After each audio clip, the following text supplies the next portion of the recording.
The topic is carbon and its compound.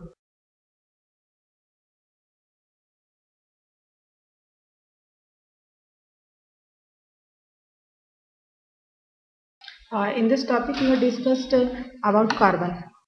But before discussing the carbon atom, we are starting just classification of the compound. So initially, the compound can be classified into two categories.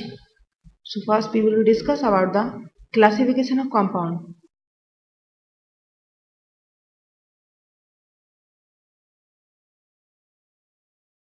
Generally, compounds are of two types.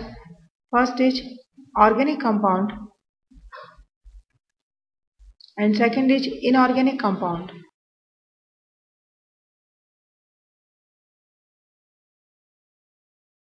Compound which are obtained living sources like animals and plants called organic compound, and the compounds which are obtained from non-living sources like rocks, minerals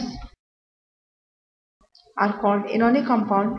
For example, we have the inorganic acids like HCl, H2SO4, HNO3. They are obtained from minerals. So these compounds are all called inorganic compound.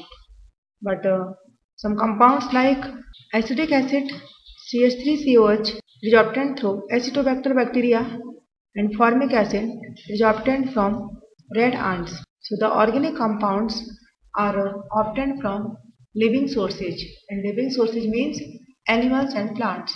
So it was the classification that is based upon the sources. Now we have find that all organic compounds contain carbon atom necessarily. So here is the general information that if any compound have carbon, hydrogen, oxygen, or simply carbon, then generally it will be organic. It is not always true, but it is generally an organic compound. So the compound which contain carbon atom necessarily is an organic compound. Here are some exceptions. For example, if we have taken the example of CO2, although it contains carbon atom, but it's not a organic compound. Similarly, if we have the example of carbonic acid H2CO3, it also contains carbon atom, but it's not an organic compound. So it's not necessary that if compound contain carbon atom, then it will be an organic compound. But we can say generally, if compound contain carbon atom, then it will be an organic compound. And the branch of chemistry which deals with the organic compound are termed as organic chemistry. Now, time to time, different scientists give their views for the explanation of and formation of the organic compound. The first view about the organic compound was proposed by Berzelius, which is called Berzelius vital force theory. Here is the vital means necessary. Berzelius says that organic compound cannot discover in the or cannot synthesize. Berzelius says that organic compound cannot be synthesized in the lab since organic compound have a vital force between them, and the vital force cannot be created artificially. It is also called mysterious force. So according to Berzelius, organic compounds cannot be synthesized in the laboratory. But after some time, a scientist Wohler comes, and according to Wohler, organic compound can be prepared in the laboratory. Sometimes he has been taken an experiment, and he has been taken a ammonium sulfate, NH4 whole twice SO4. It will be react with potassium cyanide, that KCNO. And then we get a compound that is called ammonium cyanide plus K2SO4. But on strong heating of this ammonium cyanide, its atom is rearranged and gives a compound that is called NH2CONH2, and this compound is called urea. Wohler synthesized the urea in the laboratory, and further, when properties studies of the urea, then it is similar to the organic compound. So after the synthesis of urea, we can say that organic compound can also be synthesized in the lab. So urea, it was the first organic compound that will be the prepared in the laboratory. So when Wohler synthesizes the urea, the Bautel force theory becomes death, or we can say that for the synthesis of organic compound, it is not necessary a presence of vital force or mysterious force, means organic compound can be prepared in the laboratory. Now we have discussed about more carbon, since organic compound necessarily contain carbon atom. Now the atomic number of carbon is 6, and its electronic configuration becomes 2 4, or we can say that its electronic configuration becomes 1s2 2s2 2p2. That means number 2, it is the valence shell of carbon atom. Valence shell means last shell or last orbit, and valence electron becomes 4 in the carbon. So carbon has 4 valence electron, and its valence orbit is number 2. Now if we have arranged in these 6 electrons in an orbital, so you are finding that this one is 1s2, since s contain only one orbital, and this one is 2s2, and p subshell contain 3 orbitals, this one p x and p pi. This is the ground state of carbon atom, and but carbon always remains in the excited state, and excited state is represented by the star on the carbon atom. So when carbon is excited, its 1 2s electron transfer from 2s to 2p orbital, and in the excited state carbon have 4 unpaired electron, so that's why valency of the carbon becomes 4. These 4 electrons are participate in the bond formation, and carbon always remains in the excited state, since energy is required for the excitation of electron from 2s to 2p are available at the room temperature, and this energy is compensated by the further process when carbon form the 4 covalent bond with the other atoms. Now we can say that valency of the carbon becomes 4. Now next one is the valency of carbon is 4, and in the last orbit carbon have 4 electrons. As we know that each and every element try to stable, and for the stability there should be 8 electrons in the outer shell or outer orbit, but carbon have 4 electrons in the last orbit. So carbon is not stable. For the stability or for the attained stability or completed octet, carbon may be accepting 4 electrons or may be losing 4 electrons, but we have assumed that for the complete of its octet, carbon accept 4 electrons from any other atom, then it forms C4 minus, and after accepting 4 electrons, the electronic configuration becomes 2 8. But it is not possible for the carbon, since in this process when carbon converted into C4 minus, then its atom number remains 6, means here is the number of proton becomes 6, but in that case number of electron becomes 10. So it's a very difficult that 6 proton hold to the 9 electrons, means nucleus of the carbon is not capable for the holding of 10 electrons. So this is not favorable process for the carbon, means carbon is not complete its octet by the electron gaining process. Now if we have discussed about another possibility, that is carbon loses its 4 electron, then it becomes C4 plus and 2, only 2 after losing 4 electrons. Now this is not favorable for the carbon, since there is a huge amount of energy required for the removal of 4 electrons.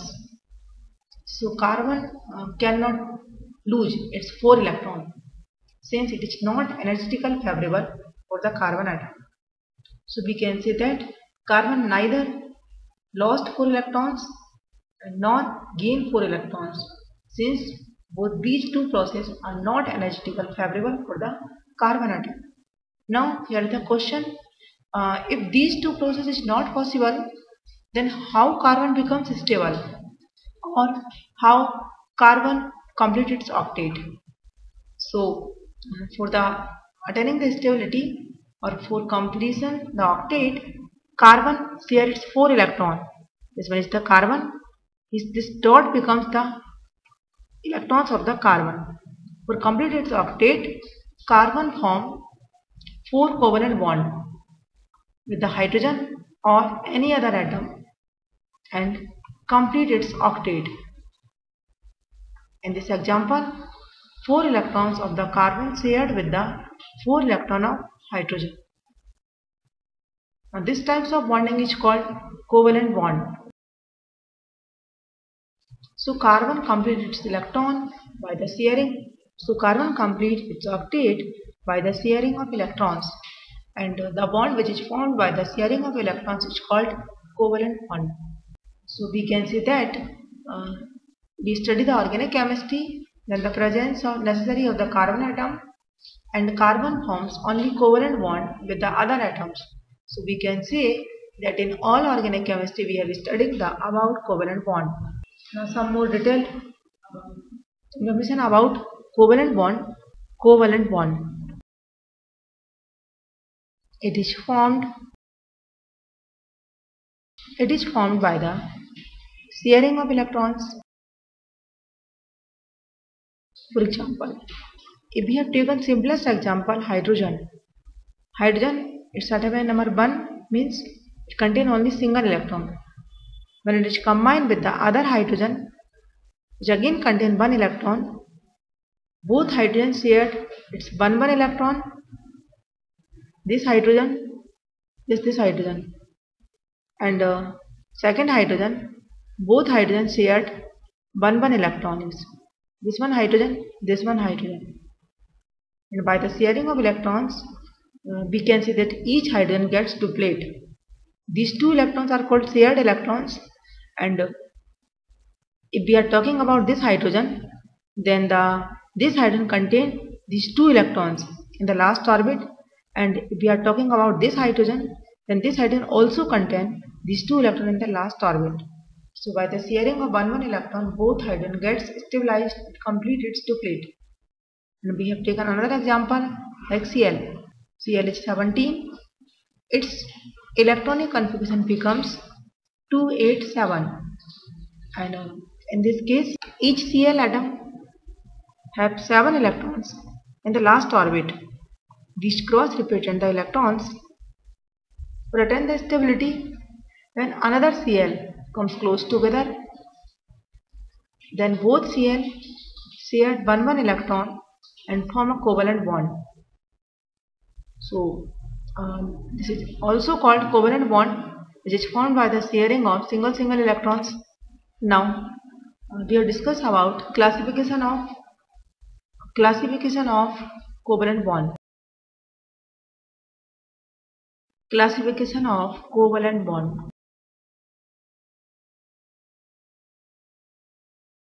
First is polar covalent bond. If covalent bond formed between 2 dissimilar atoms which have sufficient ion difference, then that is called polar covalent bond. For example, H2O. In this molecule, there is a covalent bond between hydrogen and oxygen. In this case, the oxygen, its atomic number 8 and 2, 6. So oxygen have 6 electrons in the last orbit, and here are the 2 hydrogen. Each hydrogen have 1 electron, and here is the 2 hydrogen.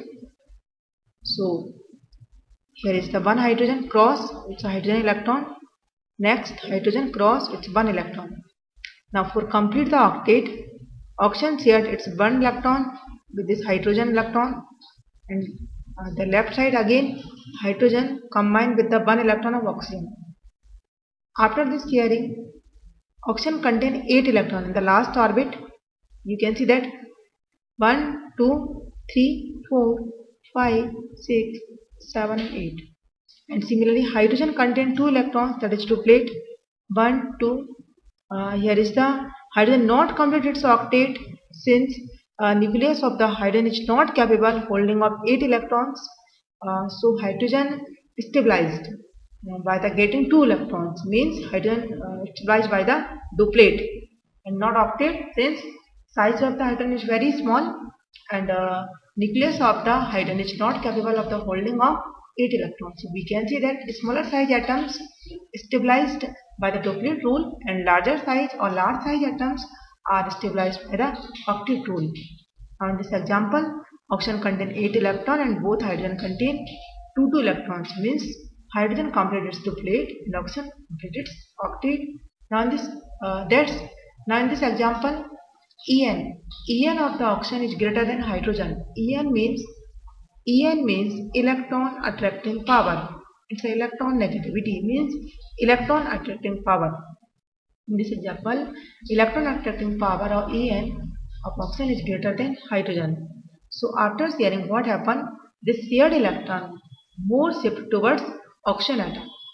For example, after sharing this electron, 70% in the field of oxygen and 30% in the field of hydrogen. So after sharing, we can say that shared electron not exactly between the oxygen and hydrogen. It is more nearer towards oxygen. So that's why hydrogen gets delta positive charge and oxygen gets delta negative charge. If we have discussed in this side, then hydrogen also gets positive charge and oxygen gets minus charge. Here is the delta. Delta represent means it's a partial shifting, not complete donation. If we want to the complete donation, then we are applying full positive and full negative. For example, if we have the example of sodium, it's 11,281, and Cl, it's 17, it's 287. In this example, to attain the stability, sodium loses its electron, and this loses electron completely accepted by the Cl. So in this case, we have using the +1 sign on the sodium and the negative sign on the Cl. So in this example, there are complete shifting of electrons or complete transfer of electrons. But in this case, there is not a complete transfer. There is a case of shifting. So delta, it means partial means shifting of electrons, not the transfer of electrons.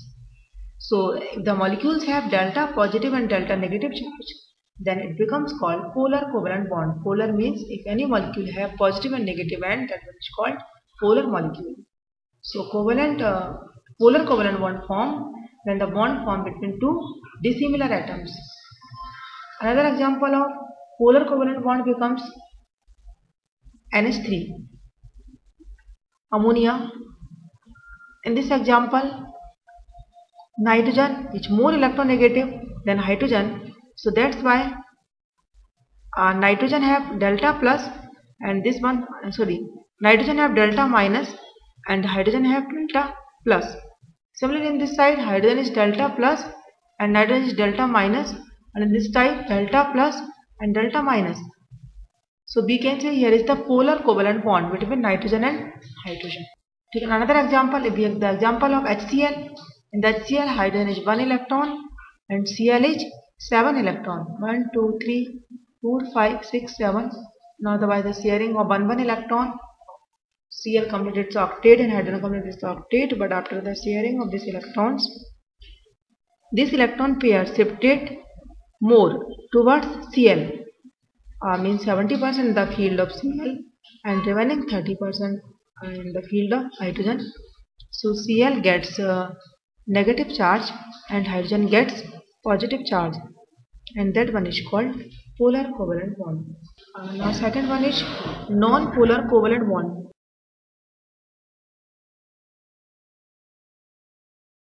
If the covalent bond formed between two similar species, that is called non-polar covalent bond. For example, we have the example of H2. In this bond formed between hydrogen atom and the shared electron remains that 50% in this hydrogen and 50% in this hydrogen. So that becomes a non-polar. The example of Cl2, that Cl, Cl, and this shared electrons remains 50-50% both the Cl, yes, and we have represented this one also. Cl 7 electron 1, 2, 3, 4, 5, 6, 7. Now another Cl, this, so 1, 2, 3, 4, 5, 6, 7. This zone represent the shared zone. This is equally both of Cl. So that is called non-polar covalent bond. Now third type is, we have discussed single covalent bond. For example, in H2, Cl2, HCl, H2O, NH3 would contain single covalent bond. Now next is double covalent bond.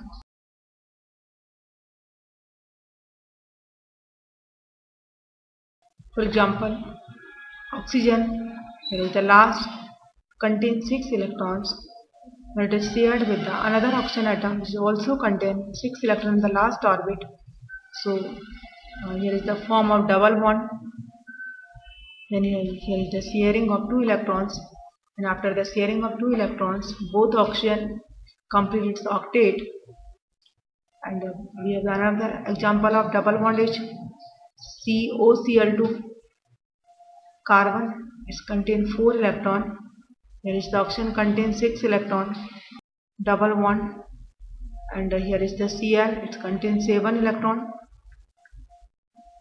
that one. Here is the Cl, 1, 2, 3, 4, 5, 6, 7. This is double bond, is the example of double covalent bond. Now third one, another example of, if you have taken an example, carbon, it's 4 electron. Next carbon, again 4 electron by the sharing of 1 electrons, this one. And here is the hydrogen, 4 hydrogen, this one is, this one, and this one. So here is the double covalent bond. The next one is the triple covalent bond. Last is triple.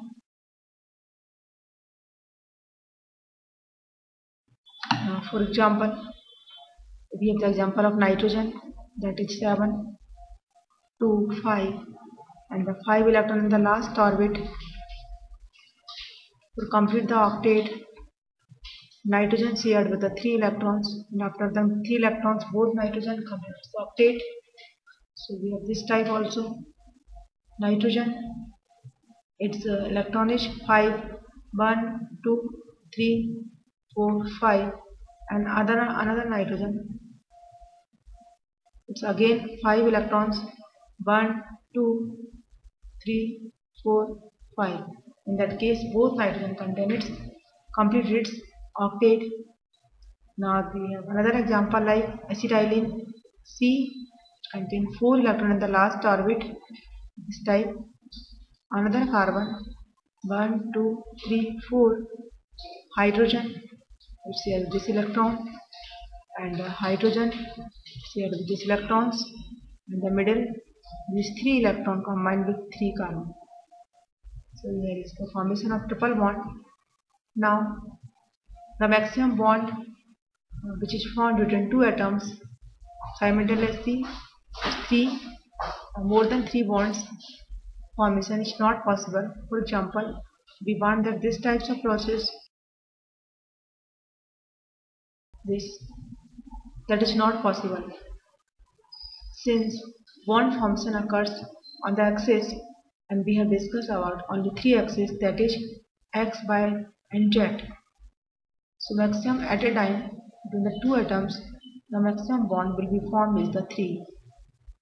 Now we have discussed about the some properties of the covalent compound. Properties of covalent compound. Now the first one becomes physical state. Physical state of the covalent compound are gaseous, liquid or soft solid. Since gaseous, liquid or soft solid, since covalent compound made up by the help of molecules and there is a weak van der Waals force of attraction between the molecules, but here are the some exceptions. For example, diamond, it is a very hard. Similarly, graphite, diamond, not graphite. Diamond, it is a hardest natural substance, although it contains all covalent bond. Since in the diamond there is a very strong covalent bonding between carbon and carbon, and diamond form 3D network structure. And we have the soft covalent compound that is solid in this, that remains in the solid state, that is glucose, sugar. It is a solid covalent compound. Alcohol, it's a liquid covalent compound. And CH4, methane, ethane, it's a gaseous covalent compound. And next one is melting point and boiling point. Generally, melting point and boiling point of the covalent compounds are lower due to the presence of weak van der Waals forces between the molecules. But here are the some exceptions. Diamond and graphite have high melting and boiling point due to their giant structure. And number third property is electrical conductivity. Electrical conductivity. Generally, covalent compounds are not conduct electricity, since covalent compound not have free electrons or not have ions.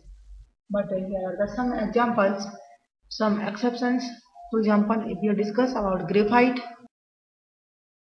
this is the conductor of electricity, since it has a free electrons.